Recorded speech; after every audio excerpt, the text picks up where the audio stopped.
নমস্কার, জনতার দর্পণ ইউটিউব চ্যানেলে আপনাদের সকলকে স্বাগত। বন্ধুরা, একটা মঞ্চ, একটা পোস্টার আর হাজার হাজার তরুণ তরুণীর চোখ। কোনো নির্বাচন নেই, কোনো ভোটের তারিখ ঘোষিত হয়নি, তবুও 8ই অগাস্ট 2026 অর্থাৎ গতকাল সন্ধ্যায় প্রয়াগরাজের কেপি গ্রাউন্ডে যা ঘটলো তা দিল্লির ক্ষমতার অলিন্দে যেন এক নীরব কম্পন তৈরি করে দিয়েছে। भाई और बहनों, बेटा आपका, दर्द आपका, दौलत इनकी। কারণ ঠিক 1.5 মাস আগেই এই দেশ দেখেছে রাস্তায় নামা তরুণদের চাপে একজন কেন্দ্রীয় মন্ত্রীকে পদত্যাগ করতে বাধ্য করা হয়েছে। লোকসভার বিরোধী দলীয় নেতা রাহুল গান্ধী বললেন এমন কিছু কথা যা নিয়ে গোটা দেশে রীতিমতো শোরগোল পড়ে গেছে। এখন প্রশ্ন হলো, এটা কি নিছক আরেকটা রাজনৈতিক বক্তৃতা, নাকি 2029-এর আগে এক নতুন রাজনৈতিক সমীকরণের প্রথম ইঙ্গিত? আজকের এই বিশ্লেষণে আমি খুঁটিয়ে দেখাবো প্রয়াগরাজের মঞ্চে আসলে কি বলা হলো, কেন বলা হলো, আর এর পেছনের রাজনীতিটাই বা ঠিক কি। এটা রাহুল গান্ধীর প্রথম ছাত্রদের সাথে সরাসরি সংলাপ একেবারে নয় বন্ধুরা। এই বছরের 17ই জুন রাজস্থানের কোটায়, তারপর দেরাদুনে, আর এবার প্রয়াগরাজে তিনি পরপর 3টি শহরে ছাত্রদের মুখোমুখি বসেছেন। ছাত্র কি গুঞ্জ নামের এই কর্মসূচির স্পষ্ট লক্ষ্য কোচিং হাবের আত্মহত্যা থেকে শুরু করে বেকারত্ব পর্যন্ত দেশের তরুণ প্রজন্মের যন্ত্রণাকে সরাসরি রাজনৈতিক ভাষায় রূপান্তরিত করা। প্রয়াগরাজ বেছে নেওয়াটাও নিছক কাকতালীয় নয়। এই শহরের সঙ্গে নেহেরু গান্ধী পরিবারের ঐতিহাসিক যোগসূত্র যথেষ্ট আছে। আনন্দ ভবন কিন্তু এখানেই রয়েছে। আর এলাহাবাদ বিশ্ববিদ্যালয় একসময় দেশের অন্যতম সেরা প্রতিষ্ঠান হিসেবে পরিচিতও ছিল। রাহুল গান্ধী নিজেই কিন্তু গতকালকে সেই মঞ্চ থেকে সেই আবেগটাকে সামনে টেনে আনলেন। এই শহর তার পরিবারের ঘর ছিল, এই শহর একসময় জ্ঞানের কেন্দ্র ছিল। কিন্তু আবেগ দিয়ে তো বন্ধুরা আর রাজনীতি হয় না, আসল খেলাটা ঠিক শুরু হলো তারপরেই। তো বন্ধুরা, এই পুরো গল্পটা বুঝতে হলে আমাদেরকে 1.5 মাস পেছনে ফিরতে হবে। জুন মাসের শুরুতে দিল্লির যন্তর মন্তরে একদল তরুণ জড়ো হয়েছিল। নিজেদের তারা বলতো ককরোচ জনতা পার্টি, একটা ব্যঙ্গাত্মক প্রায় অরাজনৈতিক ছাত্র আন্দোলন। দাবি ছিল একটাই, নিট পরীক্ষার প্রশ্নপত্র ফাঁস ও একাধিক জাতীয় পরীক্ষায় অনিয়মের জন্য দায়ী কেন্দ্রীয় শিক্ষামন্ত্রী ধর্মেন্দ্র প্রধানের পদত্যাগ। প্রথমে সরকার একে একেবারে পাত্তা দেয়নি, কিন্তু আন্দোলন যত দিন গড়িয়েছে ততই তা বড় হয়েছে। সোনম ওয়াংচুকের অনশন, পুলিশের লাঠিচার্জ ও টিয়ার গ্যাস, ইন্টারনেট বন্ধ রাখা, সব মিলিয়ে 25শে জুলাই শেষ পর্যন্ত ধর্মেন্দ্র প্রধানকে পদত্যাগ করতে হয়। তিনি নিজেই লিখেছিলেন দেশবিরোধী শক্তি যাতে পরিস্থিতির সুযোগ না নেয় তাই তিনি সরে দাঁড়াচ্ছেন। যন্তর মন্তরে আতশবাজি ফুটেছিল, জাতীয় সঙ্গীত বেজেছিল, তরুণরা রাস্তায় কিন্তু নেচেছিল।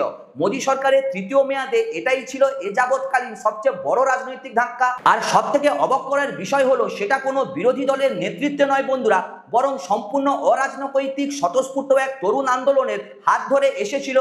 রাহুল গান্ধী সেই সময় প্রধানমন্ত্রীর পদত্যাগ দাবির পক্ষে সরাসরি সংসদে সরব হয়েছিলেন এবং শিক্ষামন্ত্রীর পদত্যাগকে স্বাগত জানিয়ে বলেছিলেন আন্দোলনের সময় যারা আহত হয়েছে তাদের জন্য জবাবদিহিতা প্রয়োজন।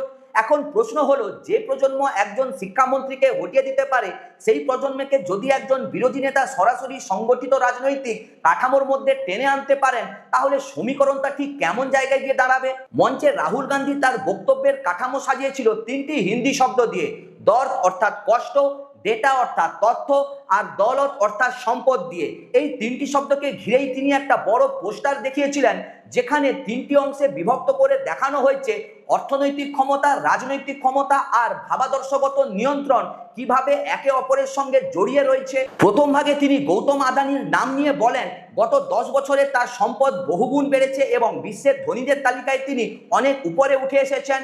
মাঝের অংশে তিনি নরেন্দ্র মোদী ও অমিত শাহের নাম নিয়ে বিজেপির আর্থিক শক্তি বৃদ্ধির প্রসঙ্গ তোলেন, বিশেষ করে দলীয় তহবিলের আকার নিয়ে তার অভিযোগ। আর তৃতীয় অংশে তিনি অভিযোগ করেন বিশ্ববিদ্যালয়, বিচার বিভাগ, গণমাধ্যম এবং আমলাতন্ত্রের মতো প্রতিষ্ঠানগুলোতে আরএসএস ঘনিষ্ঠ মানুষদের বসিয়ে দেওয়া হচ্ছে, যাতে তরুণদের চিন্তাভাবনার ওপর ভাবাদর্শগত নিয়ন্ত্রণ প্রতিষ্ঠা করা যায়। কিন্তু বন্ধুরা, রাজনৈতিক যোগাযোগের কৌশল হিসেবে এই পোস্টার নিঃসন্দেহে কার্যকর। কারণ বিমূর্ত অর্থনৈতিক তত্ত্ব নয়, বরং 3টি সহজ শব্দ আর একটা ছবির মধ্যে দিয়ে তিনি একজন সাধারণ ছাত্রের কাছে বার্তা পৌঁছে দেওয়ার চেষ্টা করেছেন। তোমার চাকরি নেই কেন, তোমার পরীক্ষা প্রশ্ন ফাঁস হয় কেন, তার পেছনে একটা কাঠামোগত কারণ আছে বলে দাবি করা হয়েছে। তিনি আরো বলেন এআই বা কৃত্রিম বুদ্ধিমত্তার যুগে তরুণদের তথ্য বা ডাটাই আসলে সবচেয়ে বড় সম্পদ, অথচ সেই তথ্যের উপর ভর করে মুনাফা করে বড় বড় প্রযুক্তি সংস্থা ও কর্পোরেট আর রাজনীতি সেই তরুণদেরই দারিদ্র্যের দিকে ঠেলে দেয়। এই যুক্তিটাই তিনি কিন্তু বারবার ফুটিয়ে তুলেছেন। এই সমাবেশের সবচেয়ে আলোচিত অংশ ছিল বন্ধুরা, যখন রাহুল গান্ধী নিজে মঞ্চ ছেড়ে ছাত্রদের ডেকে আনলেন কথা বলার জন্য। পাটনা বিশ্ববিদ্যালয়ের ছাত্র সংসদের প্রথম নারী সভানেত্রী মঞ্চে উঠে বিহারে আটক হওয়া ছাত্রদের নিয়ে শান্তিপূর্ণ প্রতিবাদের কথা বলেন, যা শেষ পর্যন্ত সাফল্য পেয়েছিল। এলাহাবাদ বিশ্ববিদ্যালয়ে এক আইনের ছাত্র জানান, বৃষ্টি হলে তাদের লাইব্রেরিতে জল জমা হয়ে যায়, বই ভিজে নষ্ট হয় আর বিদ্যুৎ শকের ভয় অনেক সময় ভেতরেই ঢোকা যায় না। প্রায় এক মাস ধরে পূর্বাঞ্চলের হাজার হাজার ছাত্র এলাহাবাদ বিশ্ববিদ্যালয়কে নিজের ঘর বানিয়ে বিভিন্ন দাবিতে টানা প্রতিবাদ চালিয়ে যাচ্ছে। আরও মর্মস্পর্শী ছিল বিহারের এক কৃষক পরিবারের সন্তানের কথা। 6 বছর ধরে পাটনা থেকে পড়াশোনা করছেন তিনি, মাসে 10 থেকে 15,000 টাকা খরচ, অথচ পরিবারের সেই সামর্থ্য পর্যন্ত নেই। পিজি, বিএ, এসটিআইটি, সিআইটির মতো একাধিক পরীক্ষায় পাশ করলেও 20,000 টাকার একটা চাকরিও জোটেনি। এই হতাশা থেকে তিনি নিজের ভবিষ্যৎ নিয়ে চরম হতাশাব্যঞ্জক কথাও বলে ফেলেন। রাহুল গান্ধী তাৎক্ষণিকভাবে তাকে থামিয়ে দিয়ে বলেন, আত্মহত্যা কখনোই কোনো বিকল্প হতে পারে না। এই মুহূর্তটা গুরুত্বপূর্ণ বন্ধুরা, কারণ এটা দেখিয়ে দেয় ভারতে উচ্চশিক্ষা ব্যবস্থার সংকট আর কর্মসংস্থানের সংকট আজ কতটা গভীরে গিয়ে ঠেকেছে। এটা কোনো একটা রাজ্যের বা একটা দলের সমস্যা নয়, এটা একটা প্রজন্মের বাস্তবতা, আর সেই বাস্তবতাকেই রাজনৈতিক ভাষায় রূপান্তরিত করার চেষ্টা এই মঞ্চ থেকে স্পষ্ট দেখা গেছে। সমালোচকরা অবশ্য এই প্রশ্নও তুলেছেন, একজন ছাত্রের ব্যক্তিগত দুর্দশাকে রাজনৈতিক জনসভার মঞ্চে নিয়ে আসাটা কতটা যথাযথ, বিশেষত যখন তিনি প্রকাশ্যেই চরম হতাশার কথাটা বলে ফেলছেন। এই নিয়ে সামাজিক মাধ্যমেও বিতর্ক তৈরি হয়েছে। গতকালকের সমাবেশে বারবার যে ঘটনাটির প্রসঙ্গ এসেছে তা হলো বিহারের সিওয়ানে ঘটে যাওয়া এক ভয়াবহ ঘটনা। আসুন তথ্যগুলো স্পষ্ট করে জেনে নেই। 22শে জুলাই পাটনায় পরীক্ষার প্রশ্ন ফাঁস নিয়ে ছাত্র বিক্ষোভের উপর পুলিশ লাঠিচার্জের প্রতিবাদে সর্বভারতীয় ছাত্র সংগঠন আইসা 25শে জুলাই বিহার বন্ধের ডাক দেয়। সেই বন্ধের দিনই সিওয়ানের জেপি চকের কাছে বিক্ষোভকারী ও পুলিশের মধ্যে সংঘর্ষ বাধে। ঘটনার একটি ভিডিও পরে ভাইরাল হয়ে যায়, যেখানে দেখা যাচ্ছে বিহার পুলিশের এক কনস্টেবল AK-47 রাইফেল থেকে গুলি চালাচ্ছেন। অন্তত 9 রাউন্ড গুলি চালিয়েছিলেন বলে পরে জানা যায়। এই ঘটনায় 3 জন আহত হন। 15 বছরের একজন দোকান কর্মী, 21 বছরের একজন যুবক যিনি নিজের জন্মদিন উদযাপন করতে গিয়েছিলেন, আর 20 বছরের এক যুবক যিনি জাতি ও বাসস্থান সংক্রান্ত শংসাপত্র নিতে জেলা শাসকের অফিসে যাচ্ছিলেন। এদের মধ্যে একজন অভিযোগ করেছেন, গুলি লাগার পরও পুলিশ তার সঙ্গে দুর্ব্যবহার করে। ঘটনার পর অভিযুক্ত কনস্টেবলকে সাসপেন্ড করা হয়, আর বিষয়টি সুপ্রিম কোর্ট পর্যন্ত গড়িয়েছে। রাহুল গান্ধী পরবর্তীতে আহত এক যুবকের সঙ্গে সরাসরি ফোনে কথা বলেন এবং সাহায্যের আশ্বাস দেন। এখানে একটা স্পষ্ট করে বলা জরুরি, একজন ছাত্রের মৃত্যুর যে দাবি কোনো জায়গায় শোনা যাচ্ছে, নির্ভরযোগ্য সংবাদ মাধ্যম কিন্তু তা নিশ্চিত করেনি। নথিভুক্ত তথ্য অনুযায়ী 3 জন গুরুতর আহত হয়েছে এবং প্রাণহানির কোনো নিশ্চিত সরকারি বা সাংবাদিক প্রতিবেদন এখনো পাওয়া যায়নি। একটা অত্যন্ত স্পর্শকাতর ঘটনায় বন্ধুরা ভুল তথ্য ছড়ানো, এই জায়গাটাকে এড়ানো দরকার। আসল ঘটনায় যথেষ্ট গুরুতর, অতিরঞ্জনের কোনো প্রয়োজনই নেই। তবু নিরস্ত ছাত্র বিক্ষোভে AK-47 এর ব্যবহার দেশের ছাত্র আন্দোলনের ইতিহাসে এমন নজির কিন্তু একেবারেই বিরল, আর এটাই এই ভিডিওকে এতটা আলোচিত করে তুলেছে।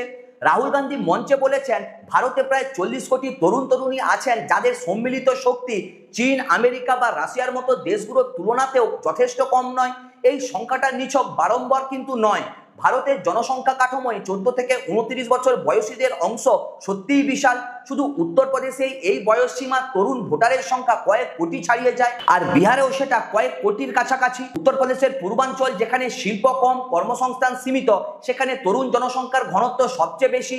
এই তরুণরাই আবার সবচেয়ে বেশি সংখ্যায় শহরমুখী হন, লখনৌ, দিল্লি বা গুজরাটে চলে যান কাজের খোঁজে। এখানেই রাহুল গান্ধীর রাজনৈতিক অঙ্কটা কিন্তু লুকিয়ে রয়েছে বন্ধুরা। 2027 সালে উত্তরপ্রদেশে ও পরবর্তী সময়ে বিহারের বিধানসভা নির্বাচন হওয়ার কথাও রয়েছে। কোনো একটি দল একা কখনো 40 কোটি ভোট পায়নি, এটা সত্যি। কিন্তু যদি জেনজি একটা নির্দিষ্ট ইস্যুতে কর্মসংস্থান, পরীক্ষা ব্যবস্থা সংস্কার, প্রাতিষ্ঠানিক স্বচ্ছতা, এই সব কিছু নিয়ে সংগঠিতভাবে ভোট দিতে শুরু করে, তাহলে সেটা যে কোনো রাজ্যের নির্বাচনী সমীকরণ কিন্তু ওলটপালট করে দিতে পারে। সমস্যা হলো তরুণ ভোটাররা ঐতিহাসিকভাবে ভারতে সবচেয়ে কম ভোট দেওয়ার অংশের একটি, আর তাদের রাজনৈতিক পছন্দ একরৈখিক একেবারে নয়। অনেকে বিজেপির হিন্দুত্ব কেন্দ্রিক জাতীয়তাবাদী আবেদনেও সাড়া দেন। তাই জেনজি একজোট হলেই সরকার বদলে যাবে, এই সমীকরণটা বাস্তবে ততটা সহজ নয় যতটা মঞ্চ থেকে শোনায়। রাহুল গান্ধী সাম্প্রতিক রাজনৈতিক আখ্যানের একটা কেন্দ্রীয় অংশ হলো ভোট চুরি তত্ত্ব। হরিয়ানা নির্বাচনের পর তিনি অভিযোগ করেছিলেন যে ভোটার তালিকায় ব্যাপক কারচুপি হয়েছে, এমনকি একজন ব্রাজিলীয় মডেলের ছবি ব্যবহার করে একাধিক ভুয়ো ভোটার পরিচয়পত্র তৈরির অভিযোগও তিনি উঠিয়েছিলেন। এরপর বিহারের ভোটার তালিকার বিশেষ নিবিড় সংশোধন প্রক্রিয়া নিয়েও তিনি একই ধরনের অভিযোগ করেছেন এবং ভোটার অধিকার যাত্রা নামে একটা কর্মসূচিও কিন্তু চালিয়েছেন। তবে বন্ধুরা, এখানে একটা কথা বলা অত্যন্ত জরুরি, নির্বাচন কমিশন এই সমস্ত অভিযোগগুলোকে বারবার ভিত্তিহীন ও বিভ্রান্তিকর বলে খারিজ করেছে এবং প্রমাণ বা ক্ষমা চাওয়ার দাবিও জানিয়েছেন। যে নারীর ছবি নিয়ে ব্রাজিলীয় মডেল বিতর্ক তৈরি হয়েছিল, তিনি নিজে সংবাদ মাধ্যমের কাছে দাবি করেছেন যে তিনি নিজেই 2024 সালে ভোট দিয়েছেন এবং তার পরিচয়পত্রে একটি ছাপার ভুল হয়েছিল মাত্র। বিহারের চূড়ান্ত ভোটার তালিকা প্রকাশের পরও এমন কোনো বড় অনিয়ম প্রমাণ এখনো প্রকাশ্যে আসেনি যা এই হাইড্রোজেন বোমা দাবিকে পুরোপুরি প্রতিষ্ঠিত করতে পারে। রাহুল গান্ধীর এই আন্দোলনমুখী কৌশলের পেছনে একটা বাস্তব কারণও রয়েছে। নোটবন্দি ও জিএসটির পরবর্তী সময় আর তারপর ইডি সিবিআই এর মতো কেন্দ্রীয় তদন্ত সংস্থার সক্রিয়তায় অনেক ব্যবসায়ী প্রকাশ্যে বিরোধী দলকে অর্থ সাহায্য দিতে ভয় পান বলে কংগ্রেসের নেতারা দীর্ঘদিন ধরে অভিযোগ করে আসছেন। নির্বাচনী বন্ড প্রকল্প নিয়েও ব্যাপক বিতর্ক তৈরি হয়েছিল। সুপ্রিম কোর্ট পরে সেই প্রকল্পকে অসাংবিধানিক ঘোষণা করে বাতিল করে দেয়। অর্থ বলে যখন প্রতিযোগিতা করা কঠিন, তখন গণসংযোগ এবং জন আন্দোলনই বিরোধী রাজনীতির প্রধান হাতিয়ার হয়ে ওঠে। এটাই ছাত্র কি গুঁজের মতো কর্মসূচির পেছনের মূল কৌশল। যন্তর মন্তরের সাফল্য দেখিয়েছে সংগঠিত তরুণ আন্দোলন প্রথাগত রাজনৈতিক দলের চেয়েও কত দ্রুত ফল আনতে পারে। রাহুল গান্ধী এখন সেই শক্তিকে একটা স্থায়ী রাজনৈতিক প্ল্যাটফর্মের সঙ্গে যুক্ত করতে চাইছেন বলে অনেকেই মনে করেন। তো বন্ধুরা, এতক্ষণ আমি মূলত রাহুল গান্ধীর বক্তব্য ও তার প্রেক্ষাপট নিয়ে কথা বললাম, কিন্তু একটা সৎ নিরপেক্ষ বিশ্লেষণের জন্য অন্য পক্ষের প্রশ্নগুলো অবশ্যই শোনা দরকার। প্রথমত, প্রয়াগরাজের অনুষ্ঠানে উপস্থিত সব ছাত্রই কিন্তু একমত ছিলেন না। কেউ কেউ সংবাদ মাধ্যমকে বলেছেন রাহুল গান্ধী জোরালোভাবে তরুণদের সমস্যা তুলে ধরেছেন ঠিকই, কিন্তু তিনি ক্ষমতায় এলে সত্যি সেসব সমাধান করবেন তার কোনো নিশ্চয়তা নেই। এটা একটা পুরনো এবং যুক্তিসঙ্গত সংশয়। বিরোধী নেতারা প্রতিশ্রুতি দিতে পারেন, বাস্তবায়ন করা আলাদা বিষয়। দ্বিতীয়ত, বিজেপি ও সরকার পক্ষ থেকে বারবারই যুক্তি দেওয়া হয় পরীক্ষা ব্যবস্থার সংস্কার ইতিমধ্যে শুরু হয়েছে। দ্রুত বিচার আদালত গঠনের ঘোষণাও প্রধানমন্ত্রী নিজে দিয়েছেন। প্রশ্নপত্র ফাঁসের বিরুদ্ধে কড়া শাস্তি নিশ্চিত করতে তাদের বক্তব্য, কংগ্রেস শাসিত রাজ্যগুলোতেও পরীক্ষা সংক্রান্ত অনিয়ম ও বেকারত্বের সমস্যা একেবারেই রয়েছে। তাই একতরফাভাবে শুধু কেন্দ্রীয় সরকারকে দায়ী করাটা রাজনৈতিক সুবিধাবাদ। বন্ধুরা, প্রয়াগরাজের এই সমাবেশ আসলে একটা প্রশ্ন রেখে যাচ্ছে, ভারতের জেনজি প্রজন্ম কি সত্যিই একটা সংগঠিত রাজনৈতিক শক্তি হয়ে উঠতে পারবে, নাকি এটা আরো একটা মৌসুমী রাজনৈতিক আবেগ হয়ে থেকে যাবে যা নির্বাচনের সময় ঘনিয়ে এলে মিলিয়ে যাবে। যন্তর মন্তরের আন্দোলন দেখিয়েছে তরুণদের সম্মিলিত ক্ষোভ কতটা শক্তিশালী হতে পারে, কিন্তু সেই ক্ষোভকে দীর্ঘমেয়াদী রাজনৈতিক সংগঠনে রূপান্তরিত করা আর ভোট বাক্সে তার প্রতিফলন ঘটানো দুটো সম্পূর্ণ আলাদা চ্যালেঞ্জ। রাহুল গান্ধী প্রয়াগরাজ থেকে সেই যাত্রা শুরু করতে চাইছে বলেই মনে হচ্ছে। 2027-এ উত্তরপ্রদেশ আর তারপরে বিহারের নির্বাচন এই প্রশ্নের অনেকটাই উত্তর দিয়ে দেবে। ততদিন পর্যন্ত এটাই বলা যায়, দিল্লির ক্ষমতার অলিন্দে এই মঞ্চের প্রতিধ্বনি একেবারে অগ্রাহ্য করার মতো একেবারেই নয়। আপনার কি মনে হয়, জেনজি কি সত্যি ভারতীয় রাজনীতির সমীকরণ বদলে দিতে পারবে, নাকি এটা শুধু একটা রাজনৈতিক মুহূর্ত? কমেন্ট সেকশনে অবশ্যই জানান। ভিডিওটি ভালো লাগলে অবশ্যই লাইক, কমেন্ট এবং শেয়ার করবেন। চ্যানেলটিকে সাবস্ক্রাইব করে পাশে থাকার চেষ্টা করবেন। সুস্থ থাকবেন, ভালো থাকবেন। দেখা হচ্ছে পরের ভিডিওতে। নমস্কার।